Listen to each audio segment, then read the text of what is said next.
Well, the state's opioid epidemic resulted in more widespread use of fentanyl and heroin in Tucson that hasn't necessarily translated into more arrests for those caught with the drugs.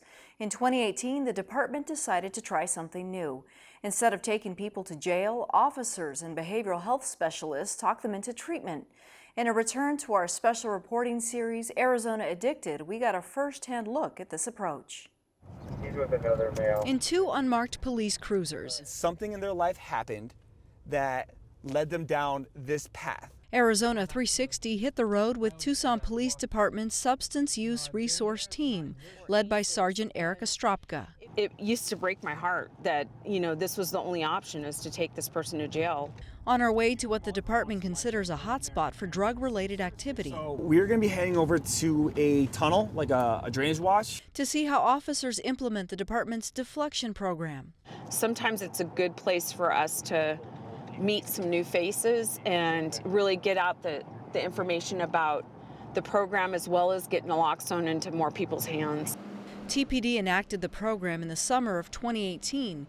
It lets officers choose whether to arrest people in possession of certain narcotics, including heroin and meth, or refer them to treatment.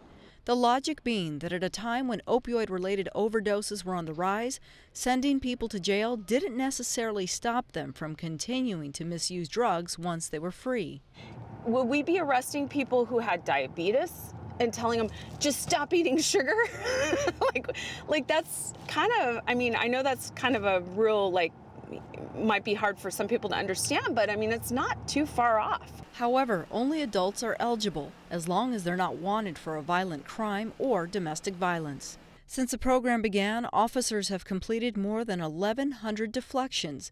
That's according to researchers at the University of Arizona, tasked with evaluating the program's success. Best case scenario is right away they go. They start their treatment, and then I hear from them a little while later saying, hey, you saved my life. The worst case scenario is they tell me they want it, they just don't want it today. And that is probably one of the hardest things to hear, is when they say, come back tomorrow. Because in my head, I know they're saying come back tomorrow because they want to go use one last time. It's very common, we get that. They won't tell me, but they want to use one last time. And my fear is between now and tomorrow, they're going to overdose and die. The substance use resource team we're riding with today come with special backup. A grant allows members of Kodak Health Recovery and Wellness to join officers in the field and share more information about the services offered by Kodak to help people overcome their addictions. They're able to speak from a place of experience that I couldn't do, and that's really key. That's true for Brendan Bond, who struggled with an addiction to heroin that resulted in a criminal rap sheet. After seeking treatment, he has remained sober for the last 5 years and hopes to help others do the same. I can't tell you what would have happened, but if I would have gotten caught by one of these guys or shown where Kodak was early in my addiction, maybe I wouldn't have had to gone through all the stuff that I went through. As our vehicles head toward the same destination, by chance, our paths diverge. What's up, buddy? What up, bro? Black sweatshirt, just took 30-pack of beer. A brief stop at a convenience store leads to a tip about an alleged shoplifter who took a case of beer. And Cert 15, I'll be out my suspect. Intercepted down the road, Officer Chris Sierravella and Travis Napier find drug paraphernalia on the man. With Kodak peer support specialist Bria Cunha, they explain his options. You're not the first one that happens to. Once he agrees, the handcuffs come off, and Officer Sierravella and Acuna continue on to Kodak, where they take him through a special entrance so the enrollment process can begin. On this day, he was the 4th person deflected here by officers. Good luck to you. Okay. We don't ever take each one for granted. We don't ever say, oh, it's every day, because, it's just another one. We realize that each person that goes is potentially another life being saved. It's another set of parents getting their child back. It's someone else getting their father or mother back. This is probably, when we were talking about best case scenario, I think this was Best case scenario. This was best case scenario, yeah. They say usually there's a lot of people in here.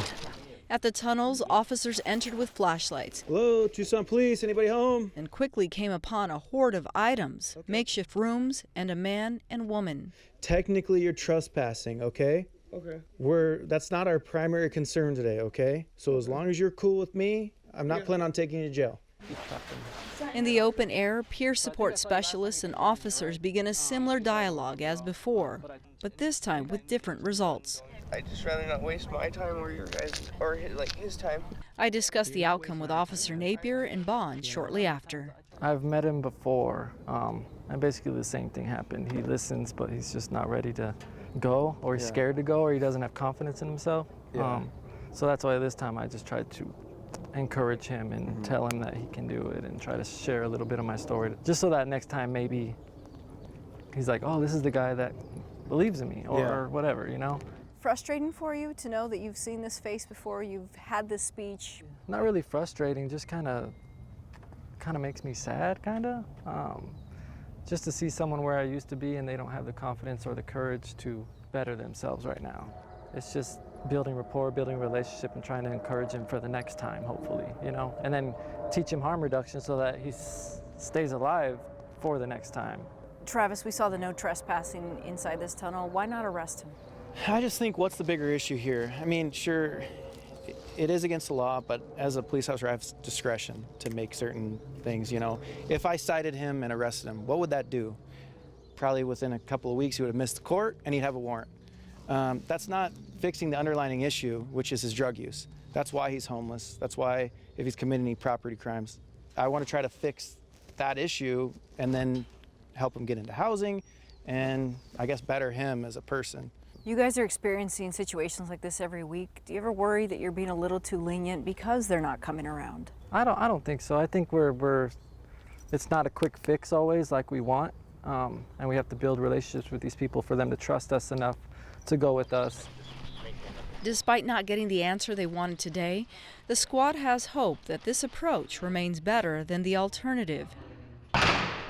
A lot of bad stuff can happen, and we could have just stopped something bad from happening tonight. You know, when you're hopeless, you'll do crazy things. So hopefully we instilled some hope in these people, and it'll work out. As part of Arizona Addicted, we want to hear from you. Tell us how you or your loved ones have been affected by the opioid epidemic, and let us know what questions remain unanswered.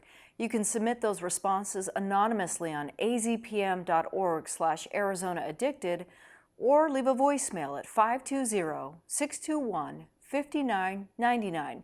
Your responses will help inform a special episode of The Buzz on NPR 89.1, airing later in April.